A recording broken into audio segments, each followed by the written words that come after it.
Deregulation is the watchword of the last 40 years in this country, 50 years.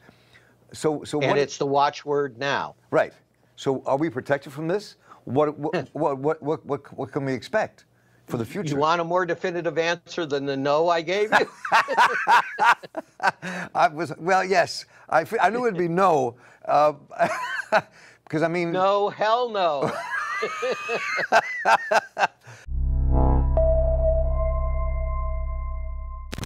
Welcome back to The Real News. I'm Mark Steiner, and we conclude our conversation now with Bill Black, who joins us a great many times here on the Real News Network. And, of course, his book, The Best Way to Rob a Bank is to Own One. Bill, good to have you back. Glad you can stay with us for this. So, thank you. So let's talk a bit about what this study showed us and how they did it. And part of the senator's story takes place right here in the city from which we broadcast, Baltimore, Maryland. Absolutely. And predation, of course, goes back an enormously long time. But as I said, before they deregulated interest rates, which begins basically around 1980, and so it begins in Carter, but it largely implemented under President Reagan. Predation was supercharged as a possibility. And this America being America, the folks that they went after were typically blacks, Latinos, and the elderly, and the combination thereof. So here's the overall conclusion of the study, which is quite correct in my view. In this context, predominantly black and Latino communities shifted from being objects of economic exclusion, in other words, redlining, to targets for financial exploitation, right? So that's the big overall thrust that strikes me as correct. So how did they target? And remember, target means purposeful, right? You can't target something randomly right. in this regard. So we done perverse financial incentives. But the loan broker does use something else, and the secondary market sales do use something else. Now, the secondary market sales, once you do the predatory lending, they largely protect the original lender and certainly the subsequent purchasers from suits involving discrimination. There's this holder in due course doctrine and such. So you get legal protections. So it starts out a discriminatory predatory loan, but you can't go after the people who ultimately end up with the loan, and they get to enforce the loan, even though it was predatory and absolutely slimy. You have no legal defense typically, or at least frequently. Second technique is what we call neutralization, which is you don't feel bad about it. So the report tells us about how you were taught as a lender not to feel bad. You were supposedly helping people buy homes for the first time, right? In all of this. Then they tell us how the system was structured so that there were two channels. One is the prime channel and the other is the subprime channel. Now, blacks would frequently qualify for the prime channel, which had a much lower interest rate. But if you steered the person out of your prime channel to subprime, the subprime guy gave you a kickback of 40 to 50% of his fee, because his fee was so big. We're talking about, difference in interest rates of 5%, which in that era were huge. So subprime loans, the fees that the bank could get for making these loans were at least double sometimes what they could get in terms of premium when selling it for prime loans. So they love to make the subprime loans, especially to people who are actually prime, right? What's better than that in these terms? So this channeling tells us mechanically how you'd get it done. Basically, you get trapped. As soon as you were diverted to and made a subprime application, you were doomed. You couldn't change it. You were stuck in that quagmire. Right. We talk about affinity fraud. So again, here's the key in fraud, real simple. I get you to trust me, and then I betray your trust to take something of value from you, to give to me. All right, that's what fraud is. And so the hard part is getting you to trust me, and that's why affinity fraud is such a big deal. We find something in common. We're both baseball players. We're both the same religion, or here we're the same race and ethnicity.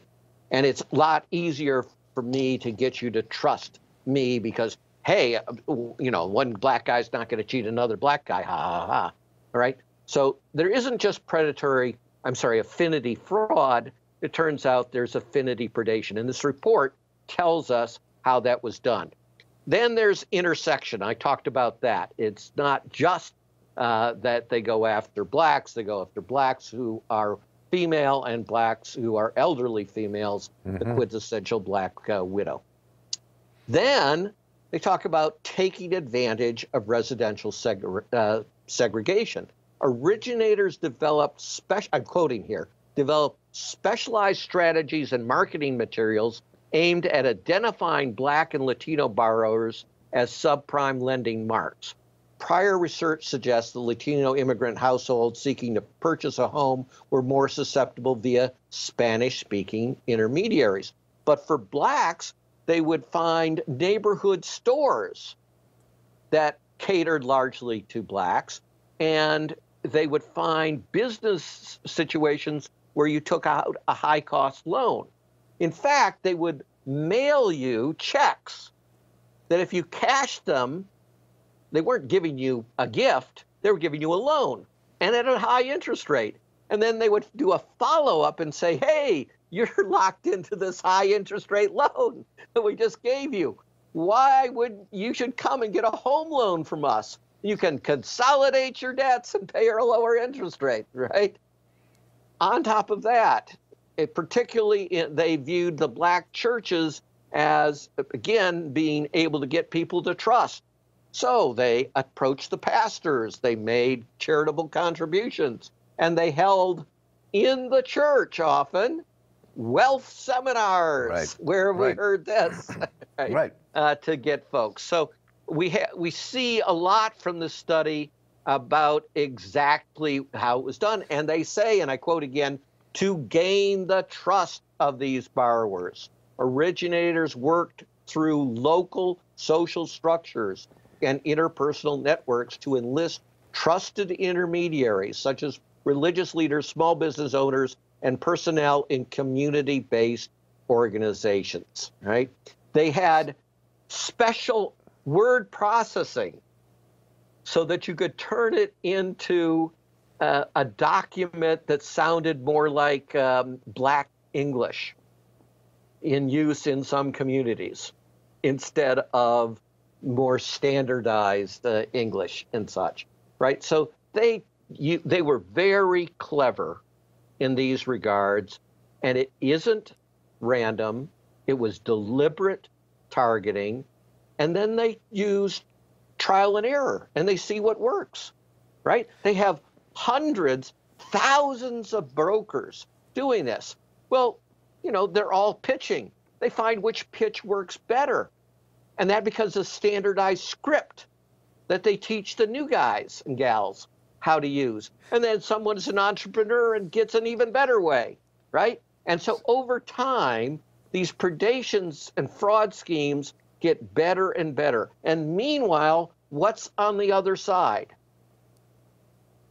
Virtually nothing. Nothing at the federal level.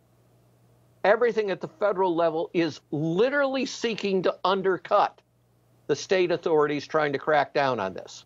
So the question becomes, as we conclude, so are we protected from this now? No. I mean, one of the things, clearly the whole world of banking and making loans and going after poor communities is by its very nature predatory.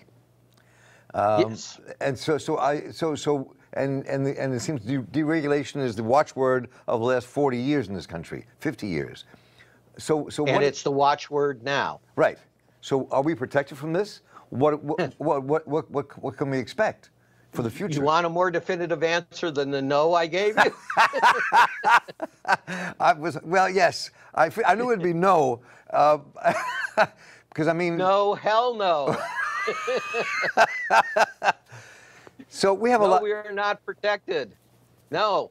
And under what worldview is the protection going to be for poor blacks and Latinos under Donald Trump and against rich white bankers? Well, wait a minute. What do you mean? I'm just kidding. Right. So again, it isn't something terrible that just happened under the second George W. Bush. Right. Right? This is something that has been going on since Carter, which is to say the 70s, which is to say we're approaching 50 years of this. Well, it's really time to try a different I think so. Maybe we can get Jimmy Carter to admit all this and help lead the charge along with Alexandria Cortez in Congress and see if we can get everybody Ocasio-Cortez to come together and really kind of push something that protects. Well, with Habitat for Humanity, Carter does at least appear Yes. to have some idea of guilt and responsibility. Well, Bill Black, we all learn a great deal. I really appreciate it when you join us here at The Real News, and I look forward to kind of really exploring this in greater depth. Because I think it's really important that we kind of lay this out for people to understand graphically and verbally here about what we faced and what we're facing. And thanks so much for your work and your time. Thank you. And I'm Mark Steiner here for the Real News Network. We've been with Bill Black, and we have a great deal more to talk about. So keep watching The Real News. Take care.